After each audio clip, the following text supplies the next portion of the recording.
With the dawn of history, two great civilizations emerged. The gods and heroes of Egypt and Mesopotamia were still half animal, half man.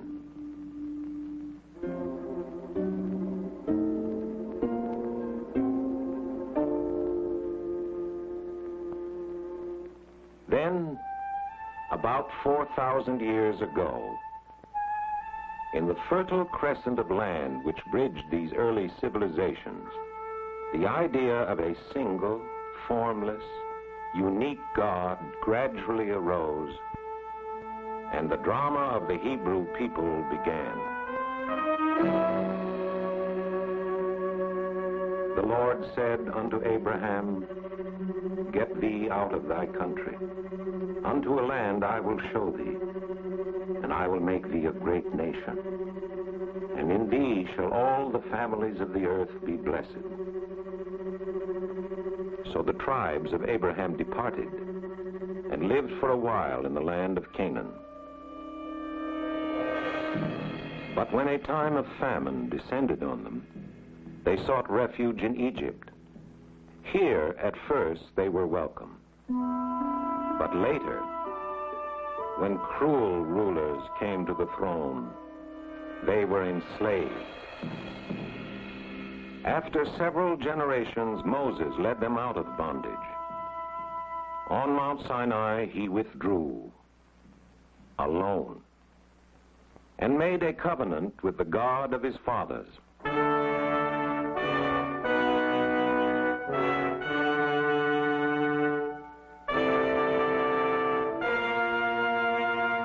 Meanwhile, his people, lonely and leaderless, turned again to the ancient custom of animal worship.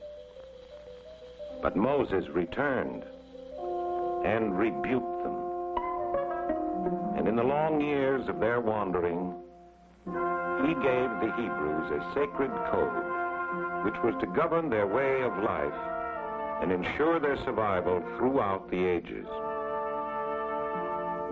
From this covenant between God and man, a sense of human justice evolved, which was to influence not only the Hebrew people, but the entire development of Western history.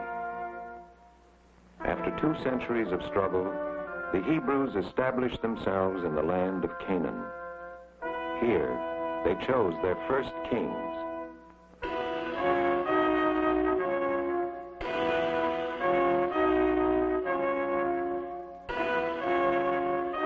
Under Solomon, the kingdom expanded and flourished.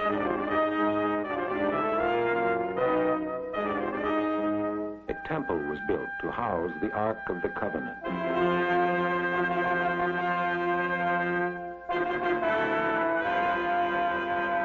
For some of the people, this was a time of prosperity. Others were burdened with heavy taxation. The country was divided. Royal power continued to be abused, and pagan worship was revived. The luxury and laxity of this period were challenged by many great prophets who warned the Hebrews against the injustice of man to man and cried out to them to remain loyal to the God of their fathers. Then, in the year 587, the Babylonians destroyed Jerusalem. The Judean king was captured, blinded, the temple burned. Tens of thousands carried into captivity. Here in Babylon, without a land of their own, without a temple, without a king, the Jews preserved their identity and kept their faith alive. In place of temple ritual, they created the synagogue. Here, aging scholars, fearing their beliefs and customs might be wiped out completely, sought to preserve their ancient oral traditions in the written word, and Judaism became the religion of the book. After Babylon had fallen to the Persians, the exiled Jews were allowed more freedom. As the years passed, under more tolerant rulers, they prospered and multiplied. Finally, when given permission to return to their homeland, the majority preferred to remain in Babylon. Those who did return to Jerusalem, in time rebuilt the temple. Then came waves of conquest from the west. Some of the Jews accepted Greek speech and customs, but eventually they rebelled, successfully, driving out the invaders. The kingdom of the Maccabees, however, came to an end, and Jerusalem was engulfed in the Roman Empire. This wave of invaders was met by zealous Jewish nationalists who arose in fierce revolt. This time the attempt failed. It was during this period of Roman occupation that Jesus lived, and that the Christian church began. In the year 70, the Romans destroyed Jerusalem. Once again, the temple was leveled to the ground. Even in the face of destruction and desolation, their spirit of unity remained intact. In the next 400 years, Jewish scholars of devastated Palestine, along with those in the flourishing academies of Babylon, developed a vast body of Jewish law known as the Talmud, which was to preserve the unity and integrity of the Jewish people in the long years of the dispersion. There had been Jews in Europe from the time of Alexander the Great. Now there were migrations east and west, with thriving colonies in many leading urban centers. Early in the 7th century, a new prophet arose to create yet another religion. Mohammed took many ideas from the Old Testament and acknowledged the same prophets. When waves of Muslim warriors swept across North Africa into Spain, so too went the Jews. In the 9th, 10th, and 11th centuries, a golden age of Jewish creativity arose in Spain. Jews took Arab names, spoke Arabic among themselves, and profoundly influenced Muslim thought. Meanwhile, Christianity had spread over Europe north of the Pyrenees. With the Crusades, a mass movement of undisciplined Christians set out to deliver the Holy Sepulchre from the hands of the Muslims. On the way, Crusaders massacred many Jews, whom they considered even more dangerous opponents of the Christian faith than the hated Muslims. In Spain, persistent efforts were made to convert Jews to Christianity, often by physical coercion. Entire Jewish communities submitted to baptism to escape the horrors of persecution, while in secret they continued to practice their own religion. With the Inquisition, large numbers of converted Jews were tortured and burned as heretics.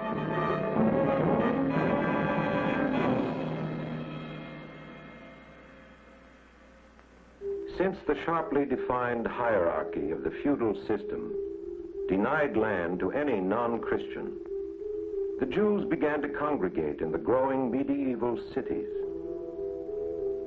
Both of their own choosing, and because they were forced to, their way of life kept them separate and apart. In Western Europe, by the 15th century, most Jews lived in a city within a city, the ghetto.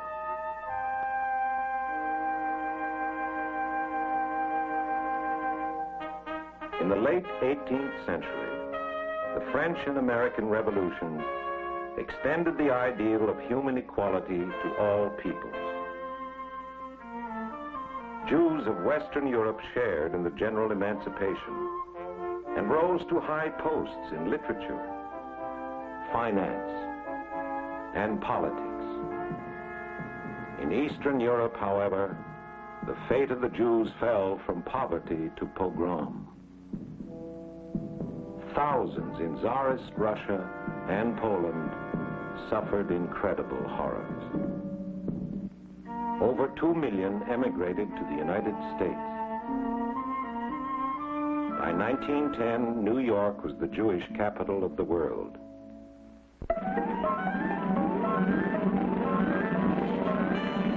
Then, in our own century, people of Europe, troubled and insecure in the aftermath of the First World War, looked to new leaders to relieve them of their fears, and for scapegoats to whom they might attach the blame for their own economic plight.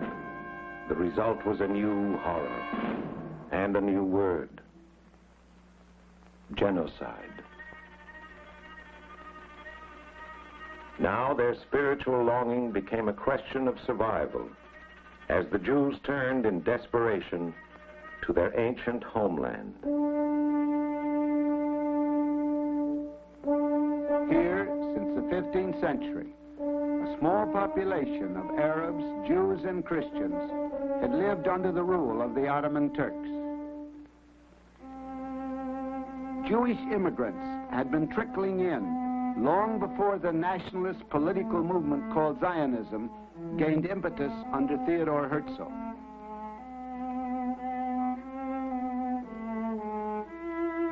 Zionists gained financial support for small agricultural settlements.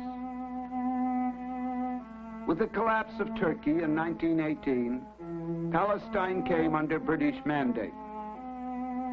The city of Tel Aviv, once barren sand dunes, boomed during British occupation. Many thousands of European Jews settled in the Holy Land after Britain issued the Balfour Declaration, which endorsed the establishment of a national home for the Jewish people in Palestine. In spite of growing Arab opposition, Jewish immigration increased as a result of Nazi persecution.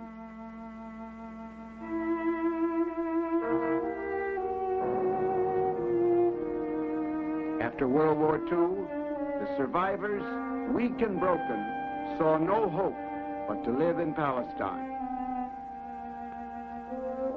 Refugees came by the thousands in overcrowded, leaky boats. In Palestine, extremist mobs rioted against Britain's restrictive immigration policy. The British Navy intercepted unauthorized ships at sea and forced illegal immigrants to turn back.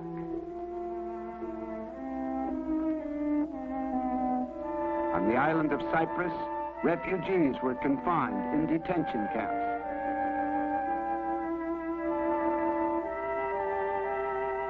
The Jewish underground in Palestine sabotaged British installations in protest.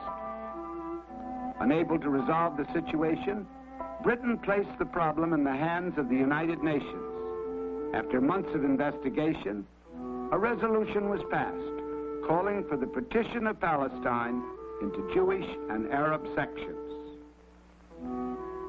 The British withdrew, leaving the hard-pressed Palestinian Jews at the mercy of the surrounding Arab nations.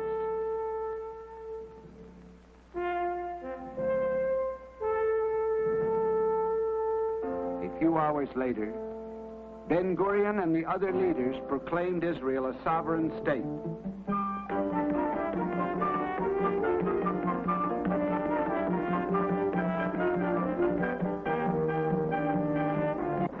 Arab armies set out to destroy the newly born nation, but suffered repeated defeats. Israel seized far more territory than it had held under the UN partition plan. 9 months later, a general armistice agreement was signed under United Nations auspices. Israel, one of the first democratic states in the Middle East, swore in Dr. Chaim Weizmann as its first president. And the floodgates of immigration were open for all who chose to come.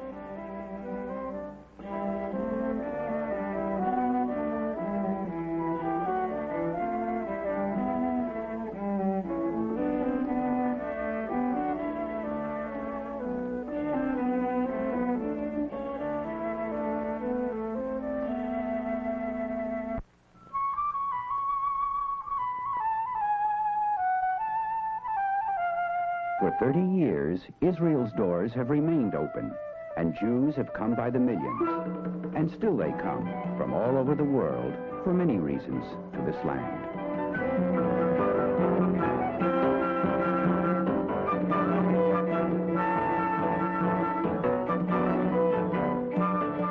Today, crops are grown on land which for centuries lay fallow.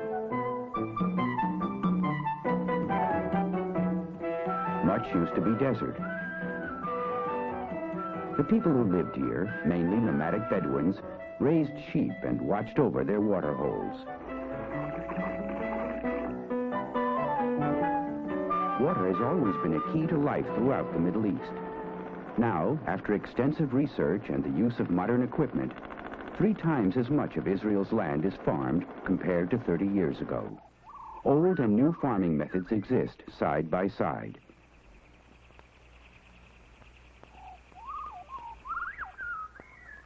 In the past, collective settlements called kibbutzim were given much credit for agricultural progress. Today, they are responsible for only a small percentage of Israel's agricultural output, and only about 8% of Israel's labor force is engaged in agriculture. Citrus fruits continue to be an important export crop. About 90% is sold abroad. The export of all fruits and vegetables, as well as manufactured goods like electronic equipment, polished diamonds, and textiles, is flourishing. Israel has not been blessed with an abundance of raw materials. Most of the meager mineral resources are found in the south, in the Negev Desert and the Dead Sea.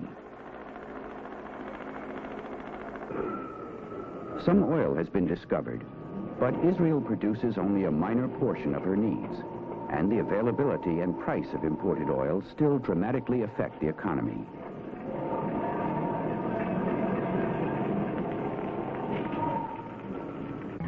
Industry, like the economy as a whole, has developed rapidly and been helped with financial support from abroad.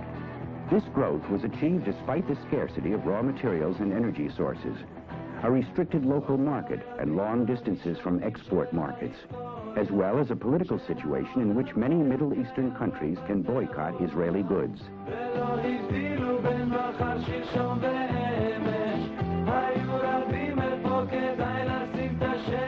80% of the almost 4 million people live in cities, a dramatic change from 30 years ago. Israelis pay some of the highest taxes in the world, often half their income. In addition, inflation is extremely high.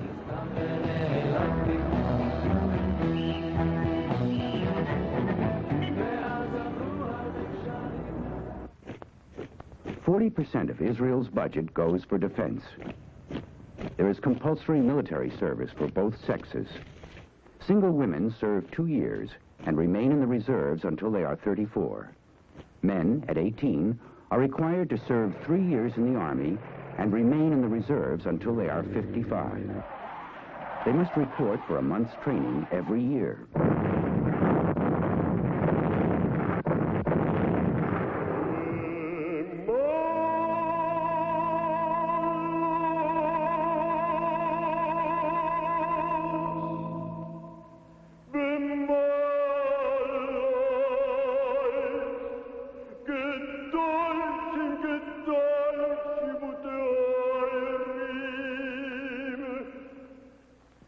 Israel has fought 4 major wars in the past 30 years. And in spite of its peace settlement with Egypt, security continues to be a full-time concern. Okay, בבקשה. תודה. כן, אדוני.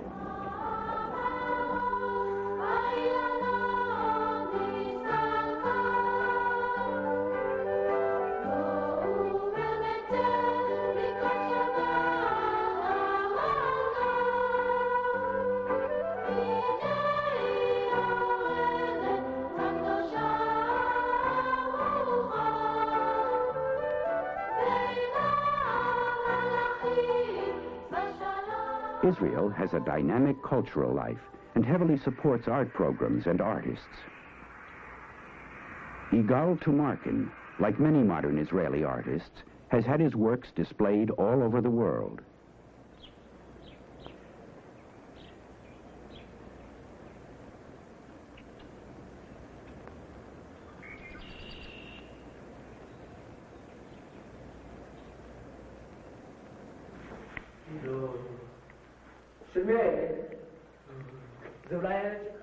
Throughout the nation, there are scores of amateur and professional musical and theatrical groups performing classical, folk, and avant-garde works.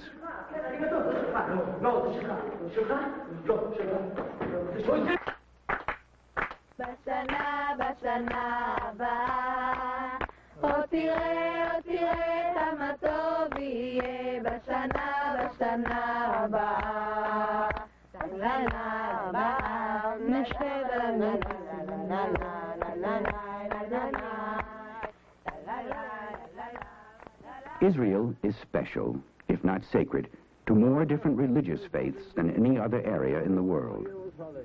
Jerusalem is considered holy by each of the three major monotheistic religions. Jews worship in David's city at the Western Wall.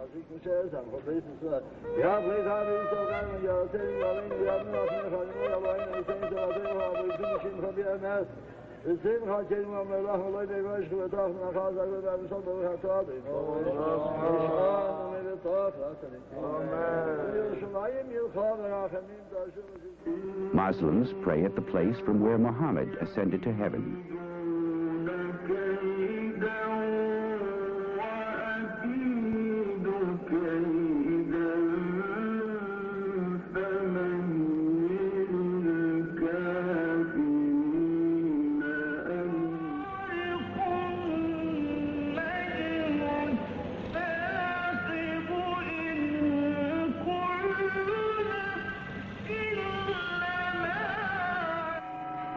Christians worship where Christ was born, where he preached, was crucified, and died.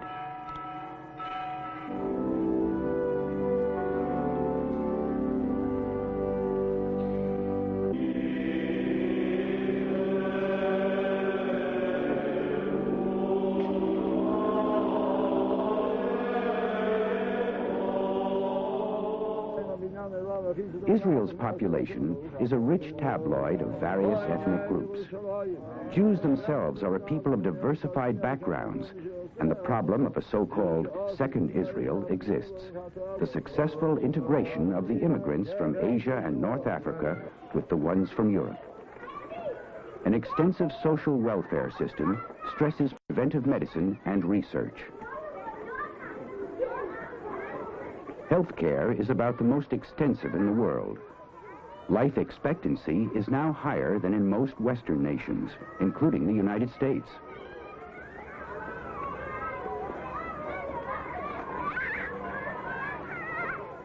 Social security laws help provide old age pensions, unemployment insurance, and protection in case of accident or sickness.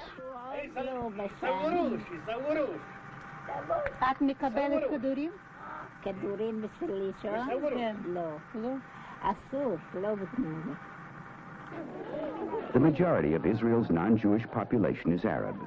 Some Bedouins have settled on the land and become farmers, but many continue their nomadic ways. Most of the hundreds of thousands of Arabs who left Israel in 1948 and 1967 still live in refugee camps in other countries. The Israeli government is attempting to integrate its Arab population.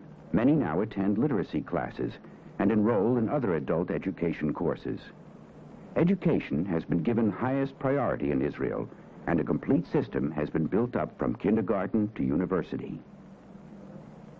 One objective, besides bringing together the various immigrant groups within Israel, is to effectively integrate the native-born Israelis with the immigrant populations.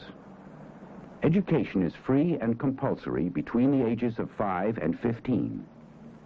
Numerous adult courses exist, and 30% of the country's population is said to attend some sort of educational institution.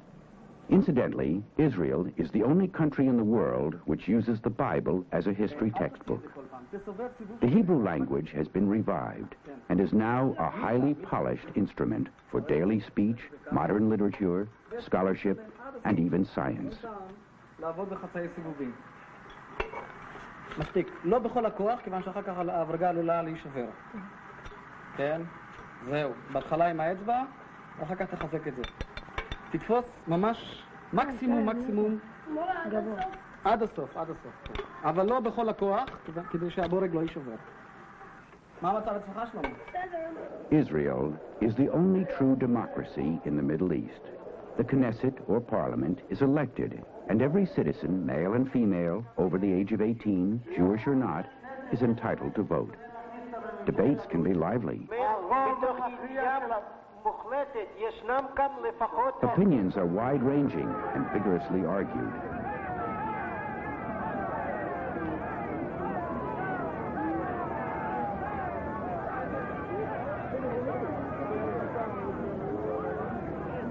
The major concern of all is the establishment of a lasting peace in the Middle East. Will modern Israel be an arena for more bloodshed? Or will it become a place where Arabs, Jews, and others find peaceful solutions to common problems?